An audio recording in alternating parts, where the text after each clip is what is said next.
Alright, so tonight for sports reporting, I decided, you know what? Let's have some fun and return to my native stomping grounds in DeSoto High School at Stoddard Park for watching baseball. And bring this beautiful, beautiful scorebook. For those watching the video on the YouTube channel, you see it. Those listening, well, odds are you know what a baseball scorebook looks like. Because you've seen one for baseball and softball, probably. But, anyways, now that we're going to dive into this, shall we? And the bottom of the first inning, Seth Greeno gets the bats going for DeSoto right away with a single. And then the ball gets thrown on a play and he gets to second base. Eventually, he does steal third base, and then right behind him, Finn Roble hits him in for a sacrifice fly and gives the Pirates an early 1-0 lead. Alright. So let's see how things were going here for them. As in, the bats in the third inning, that's when they started waking up for Ithaca when it came to getting runs on the board. Because if we look at the score, Matthew Epler for the Bulldogs, he reaches on base with a single and stole second base. Right behind him, Sammy Clacy gets on base with a hit by pitch. And there, as you can imagine, then you have first and second. They got two ducks on the pond. Okay, so DeSoto has a freshman on the mound. You're gonna have some wild moments. That's normal. So let's see here. The next batter, well, after there was a pass ball and then a walk to where bases are loaded. 1 run scores out of fielder's choice. Actually, 2 runs scored with what looks like a 2-run RBI single by Logan Anderson in the top of the third. And then after some fielder's choices and all that fun stuff, we're going into the bottom of the third with a 2-1 game. And this is what it was look like. It was obvious it was going to suit up to be a really fun one, folks. And it was fun. Because we got 7 innings of peak baseball. Peak baseball up here above where you can see on the camera. And those listening to the podcast form can probably imagine peak baseball at its finest. This was absolute 100% peak baseball at its finest moments. Especially for the high school level. Because, every level's peak baseball is different because, 14 through 18-year-olds peak baseball isn't going to be as high as, Division III UWL. Go Screaming Eagles, by the way. Let's see. The JUCO level with Western TC. Also, by the way, go Cavaliers. And then the minors and the Northwoods League, which I guess is summer ball. It's like minor league baseball. I'm sure you're getting my point. Every level has different versions of peak baseball. But anyways, the bottom of the third, Jackson Chisoni, he reaches to start it up with an error by the first baseman.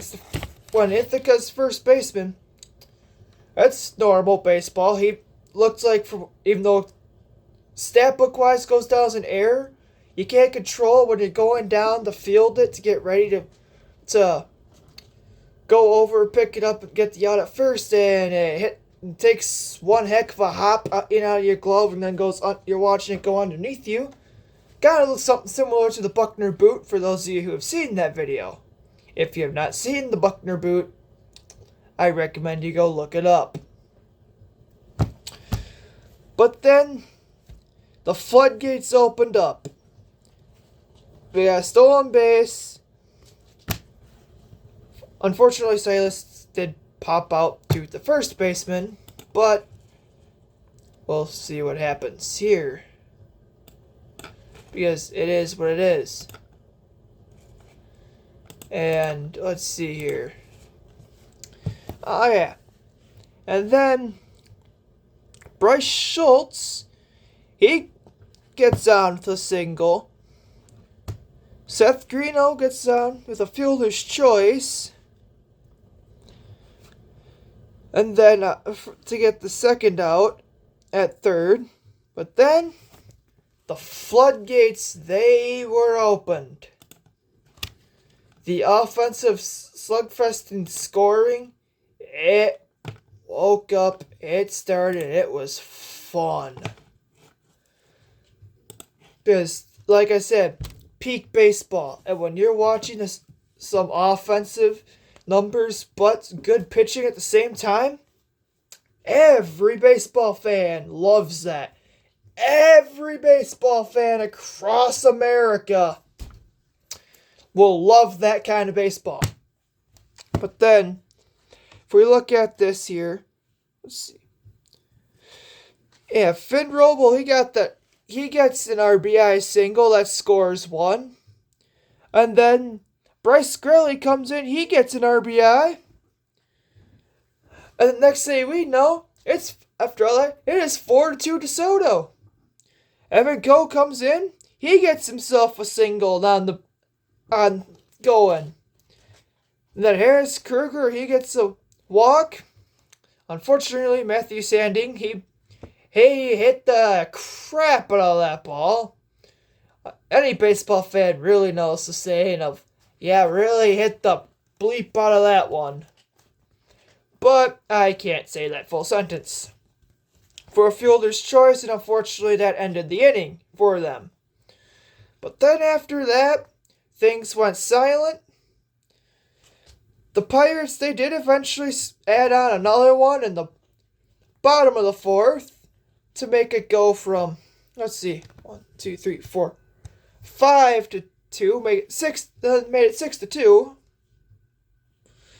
Let's see here. Oh, yeah. On to the top of the seventh. The Pirates, Brian Ziegler, he's out on the mound trying to help them hold on to a 6-2 lead to secure what would be their third win on the year. Which, hey, if you're going to win only 3 games so far, at least they're all in conference play, because that's going to help you with your playoff seeding. I don't know what kind of playoff bracket seeding they'll get, but it helps, don't it? But anyways, Lincoln Manning to lead off the top of the seventh gets on base with a single for Ithaca right away. And then he reached second base on when Matthew Kepler gets on base from an E6 on the air by Seth Greeno, where once again it's the classic definition of where it's a wicked hop and it hits you right on the chest. So like everyone watching the video can see where I'm hitting the chest and where it hit him, but because it rolls, it pops in and out of his glove, up off the chest. Yes, he kept it in front of him, and then made a mistake when he threw it. It goes down as an E6.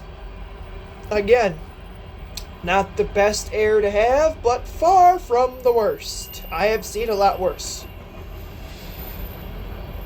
But then eventually, right behind him, Sammy Classy, he gets on base, the fielder's choice, when Bryce Grelly makes one heck of a David Wright type play on effort-wise to scoops it up, steps on third base, throw an absolute laser to first base that would have been the ultimate double play ball if his first baseman was able to hold on to it, but that would have been one hard play to make. And it's baseball. Fun stuff happens. But then we got a RBI single for, who was this? Micah Salisbury adds on one more and makes it 6-3 for Ithaca. And then after a classic 1-3 ground out for the second out of the inning, the game comes to a close on what was one this is key definition of baseball. Like, this was the best play I have seen in high school baseball all season. This might even be the best play executed that I have seen all year, and I will see all year at the high school level. Because it was an RBI single. You have 2 outs, so obviously Ithaca's coach, he's going to explain, go, you're scoring, trying to tack on as many runs as possible. Because that's how it works. And, well, 1 run scores to make it 6-4. Evan Cole throws it, perfect execution to his cutoff man.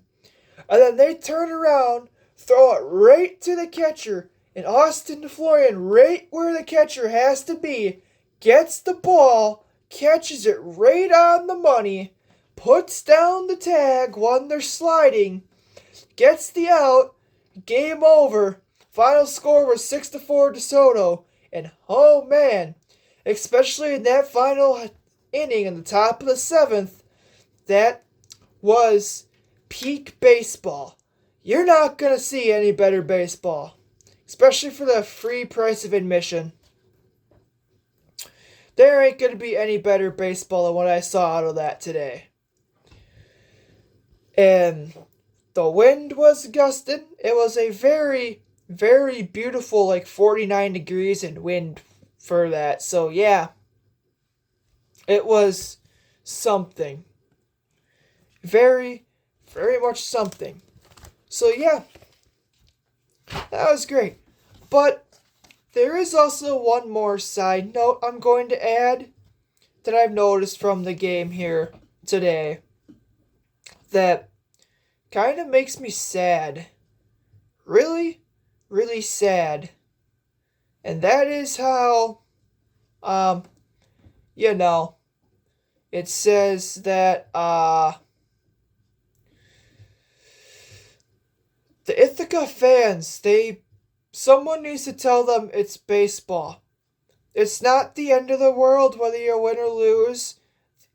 No matter the calls the umpire makes. Baseball is something to remind us of what's good in the world. It's not. Those were high school kids out there. Not the MLB. They're not the Milwaukee Brewers. It doesn't say USA on their chests. It said Ithaca Bulldogs on their jersey. And on DeSoto it said Pirates with a DeSoto D on their hat. But ultimately,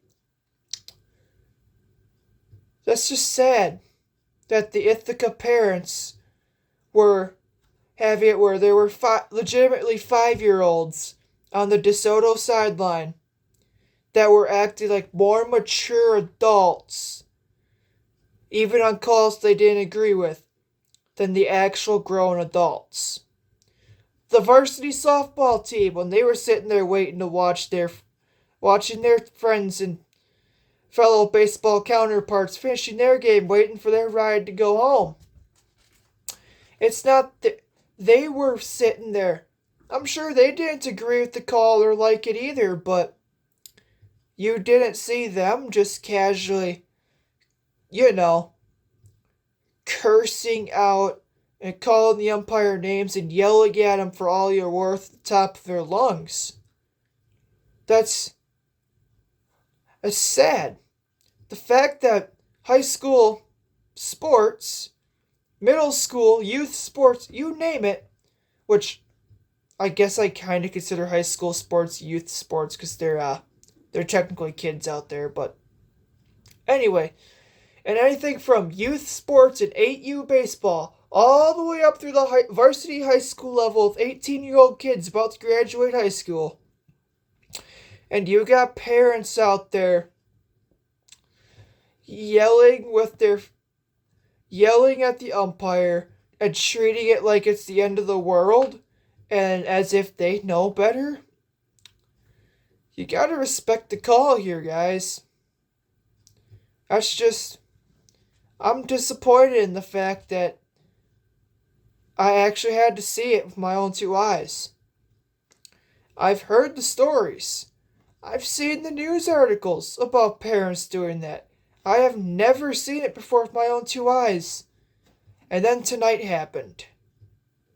So, I'm hoping that was just a one-time thing and they are frustrated and letting their emotions get to the best of them because it was a tense, close two-run game.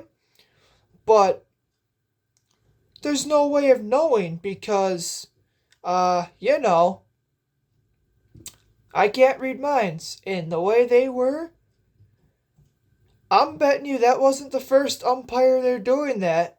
And some of them probably have been doing that for a while. Which, guys, it's high school baseball. The world's still rotating. You're gonna wake up tomorrow morning. Your kid will be going to school tomorrow. You'll be going to work. Nothing's changed. Nothing's gonna change what happened. You're still going to do whatever it is. And all that happened is your kid's team lost the baseball game. But the world's still spinning. The A-bombs aren't falling. So, yeah. Let's just hope that this doesn't happen, even though it's becoming more and more of an unfortunate trend across America. And, well, DeSoto won 6-4. I got to see peak baseball at its finest. And what parent fandom at its lowest looks like all in the same time. And it was disappointing. Really disappointing. Although I do give a stock up round of applause, huge thank you to Ithaca's coach for being nice enough to let me snap a quick picture of what his starting lineup would be so I could keep my own scorebook for doing this sports reporting stuff later. And if anyone in Ithaca's seeing this, congratulations. You guys have one hell of a ball team. And it'll be fun to watch you guys. But I do love watching baseball, so I'll enjoy watching just about any team there is. But seriously, I got everything that I've been hearing about in high school baseball all in one blow today. Peak baseball at its finest, lowest baseball at its finest, and what really low moments for parents in the crowd looks like all at the same time. Yep. So, on to our next segment where we're going to be talking a little more local baseball.